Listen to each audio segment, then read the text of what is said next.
আল্লাহর নবী সাল্লাল্লাহু আলাইহি ওয়াসাল্লাম বলছেন, হাদিসের মধ্যে আছে, যে ফজরের নামাজ পড়ে না, আল্লাহ রসুল বলছে ওয়া ইল্লা আসবাহা খাবিসান নফস কাসলানান, ফজরের নামাজ যে পড়ে না, রসুল বলেন সে হচ্ছে খবিস।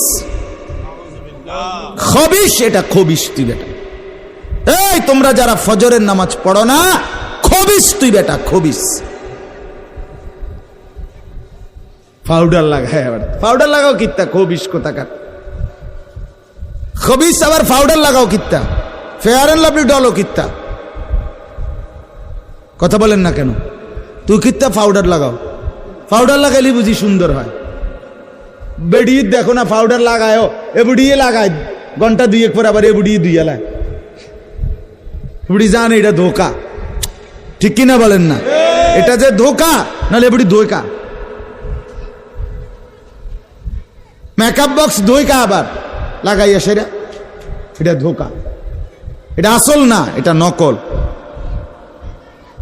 আল্লাহ নবী সাল্লাল্লাহু আলাইহি সাল্লাম বলেন বেনামাজি খবিস।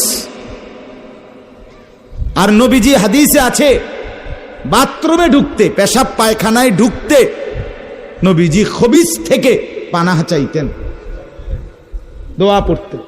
তো এই দোয়ার অর্থ কি? আল্লাহ আমি খবিস থেকে কি চাই? পানাহ চাই।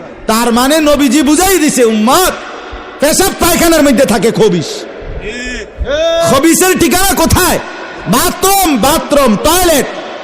আল্লাহুম্মা ইন্নী আউযু বিকা মিনাল খুবুসি ওয়াল খাবায়েস। আল্লাহ খবিস থেকে পানাহ চাই। বাথরুমে ঢুকতে বলেন, জন্য বেনামাজি খবিস। এই খবিসের ঠিকানা টয়লেট, নাপাক। এটা নাপাক, এটা অপবিত্র, অপদার্থ, এটা অকর্মণ্য। এটা জিন্দেগির আর অর্থ কি? জীবন মানে খানা, জীবন মানে ঘুম, জীবন মানে লজ্জাস্থানের চাহিদা পূরণ, যৌন চাহিদা পূরণ, এই তিন জিনিস। তাহলে কুকুরের সাথে, বিড়ালের সাথে, গরু ছাগলের সাথে তফাৎ কি? ওই প্রাণীগুলোও তো খানা, ঘুম এবং যৌন চাহিদা পূরণ করে কিনা? কথা বলেন না কেন? কুকুরের ছাও আছে কিনা? তো কুকুর বিড়াল খায় কিনা? কুকুর বিড়াল ঘুমায় কিনা?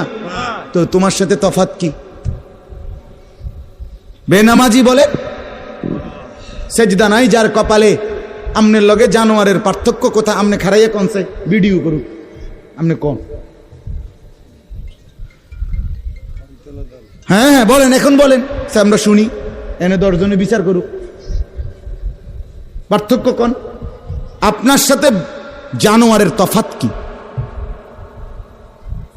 ছেলেরা বলো বাবা, তোমরা যারা মাগরিবের নামাজ পড়ো নাই, হ্যাঁ, লজ্জা কোথায় তোমাদের? শরম কোথায়? এই বেহায়া, কোন লজ্জায় আল্লাহর জমিনে চোখ তুলে তাকাও? হ্যাঁ, নির্লজ্জ। ছি ছি ছি ছি। মুসলমান এত আত্মমর্যাদা বোধহীন হয় কিভাবে? মালিককে চেনে না, বানানেওয়ালাকে চেনে না, গোলামি বোঝে না, সেজদা দিতেও মন চায় না। মুসলমান এত পাষাণ হয় কেমনে? আরে তার মা কোথায়? তার বাবা কোথায়? আরে তুই কোন মার দুধ খাইছত রে? তোরে কি মা দুধ খাওয়ায় নাই? তুই কি বাবার হাতে বড় হও নাই? তুই কি মুসলমানের ঘরে জন্ম নেও নাই? হায় না ফরমান। মা বাপ গুলোকে বললাম, কি ফুতেরে মা আমনে দুধ খাওয়াইলেন? এই অপদার্থ তো সেজদাও দেয় না। হ্যাঁ, এই বাপ কাল লাগে বিল্ডিং বানাইলেন, এই হাইওয়ান তো সেজদাও দেয় না। কাল লাগে সোফা বানান, মাতবুরি দেহান, চা দোয়ানে বইয়া গপ মারেন, জিফুত লইয়া বালা আসি, কিতা বালা? এ ফাঙ্গাস আর তেলাপিয়া খান যে, এ কারণে বালা। হ্যাঁ, এ ফার্মের মুরকা আর কক মুরকা, দুন্দুল আর করলা, দৈন্যা তার কাঁচামরিচ, টমাটো আর এ শশা, এই তো খানা। আর কিতা কথা বলে? নার কি ঘুরে গেলে তো ফাঙ্গাস তেলাপিয়ে দুনিয়া।